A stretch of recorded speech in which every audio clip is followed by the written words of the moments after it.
So in today's weekly lesson, weekly workout, I'm going to show you guys how to design your stance.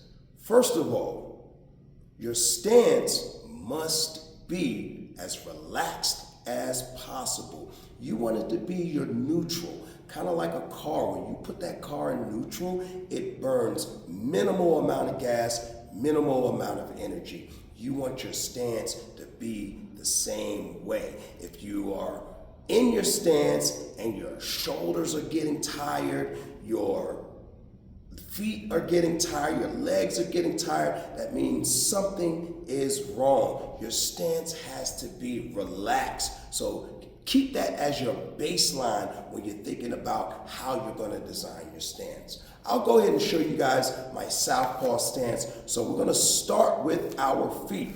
Standing feet shoulder width apart. All we're going to do is take one foot and put it in front of the other. Now, with our footing, what we're looking for is stability going front to back and also stability going side to side. A big mistake that I'm always seeing is that people stand too narrow. So in essence, if they stand with their feet kind of one behind the other. That foot needs to be over. So that's why we start shoulder width. We're getting our stability, our lateral stability, our side to side stability, and we just take one foot and put it in front of the other. That's going to give us that front to back stability and the side to side stability.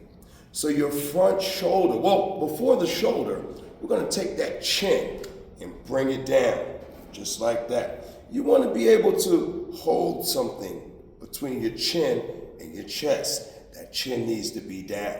The other thing that we're going to do is we're going to take that front shoulder and just slightly rotate it forward. We haven't done anything with our arms and our hands yet, but this foundation needs to be in place so that our hands go exactly where they need to go. So chin down, front shoulder slightly forward. All we're going to do is we're going to bend our arms at the elbows and our hands should cover our chin. Now, a couple things that we want to make sure is happening. First thing, when we do not keep our chin down, our hands rise, our shoulders have more strain on them, and we can't keep them up to cover the chin, and our midsection is exposed. So the chin being down is actually the most important part of the puzzle, and it puts everything into place. So chin down, shoulders slightly forward, bend those arms at the elbows. Now, if you see, my arms are resting on my body. They're not up here, they're not up here, they're not up putting extra strain on my shoulders. This is very important for two reasons. Reason number one, if I bring my arms up too high, I'm putting strain on my shoulders. If I'm bringing my arms up too high, I'm exposing my midsection more than what it needs to be exposed.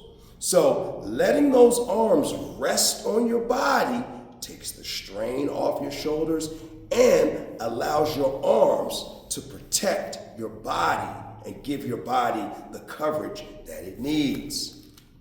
But it all starts with bringing your chin down. You want to bring your head into your guard and not your guard up to your head. So we're nice and relaxed. Now, the way that you gauge your stance, and this is what I tell all of my students, if you're throwing punches and doing your repetitions, whether it's pad work, mid work, or working on the bag, and you're getting that strain in your shoulders, that means something is tense. This must be nice and relaxed. Another thing is that if we bring our hands, another thing that I see a lot is people have this high guard like this. Now, in certain circumstances, if you're backed in a corner, you know that they're coming with hooks, you might need to modify your guard up and bring it higher. But generally speaking, you want the hands just to cover the chin. And if I need to defend, it's just a slight adjustment. Boom, boom, boom. Just slight, boom, and back to the stance. If my hands are up too high, I'm actually blinding my own peripheral vision, and I'm giving myself tunnel vision, and I don't get that 180 peripheral view that I need to make sure I see punches coming when they come.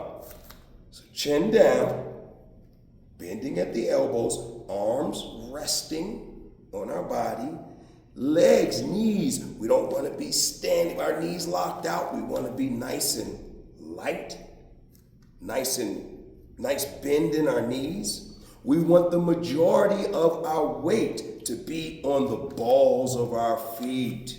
We don't want to be standing on our heels. We want to be on the balls of our feet. That's going to increase our ability to move around and to be agile. So just like that, the main thing that you're looking for when you're designing your stance. Now, and everybody has a different body type. Some people have shorter arms. Some people have longer torsos. You want to get this as close as possible. But the determining factor, the thing that you're looking for, you have to constantly ask yourself, am I relaxed? Is this relaxed? Where am I tense? If you're tense anywhere, especially in those shoulders, that means something needs to be relaxed. Something needs to be adjusted. So from the top, feet shoulder width apart. One foot in front of the other, chin down, shoulder slightly forward, bending the arms at the elbows, arms resting on the body, and we're covering the chin. All right, guys, hopefully that was something that you can use. Coach Sully, Reps and Sweat Martial Arts and Fitness. Let's get it.